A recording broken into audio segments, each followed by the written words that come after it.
ಭೂಮಿಗೆ ವಾಪಸ್ಸಾದ ಬಳಿಕ ಭಾರತಕ್ಕೆ ಬರ್ತಾರಾ ಸುನಿತಾ ವಿಲಿಯಮ್ಸ್ ಇವತ್ತು ಬರಬೇಕಾಗತ್ತೆ. ಅವರು ಅಲ್ಲಿಂದ ಇಳಿದು ಬರಬೇಕಾಗತ್ತೆ ಬಾಹ್ಯಾಕಾಶದಿಂದ.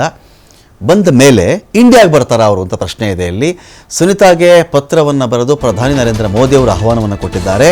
ಮಾರ್ಚ್ 1ನೇ ತಾರೀಕಿನಂದೇ ಪ್ರಧಾನಿ ನರೇಂದ್ರ ಮೋದಿ ಅವರು ಪತ್ರವನ್ನು ಬರೆದಿದ್ದಾರೆ. ಎಕ್ಸ್ ಖಾತೆಯಲ್ಲಿ ಈ ಪತ್ರವನ್ನು ಸಚಿವ ಜಿತೇಂದ್ರ ಸಿಂಗ್ ಹಂಚಿಕೊಂಡಿದ್ದಾರೆ. ಇಲ್ಲಿ 2016ರಲ್ಲಿ ಅಮೆರಿಕ ಪ್ರವಾಸವನ್ನು ಪ್ರಧಾನಿ ಮೋದಿಯವರು ನೆನಪಿಸಿಕೊಂಡಿದ್ದಾರೆ.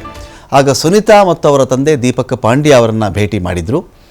ಪತ್ರವನ್ನು ಕಳುಹಿಸಿಕೊಟ್ಟಿದ್ದಾರೆ ನಾಸಾದ ಮಾಜಿ ಗಗನಯಾತ್ರಿ ಮೈಕ್ ಮಾಸಿಮಿನೋ. ಈ ಒಂದು ಪತ್ರದಲ್ಲಿ ಏನಿದೆ ಅಂತ ನೋಡಿ. ನಾವು ಶೀಘ್ರದಲ್ಲಿಯೇ ನಿಮ್ಮನ್ನು ಭಾರತದಲ್ಲಿ ನೋಡಲು ಬಯಸುತ್ತೇವೆ.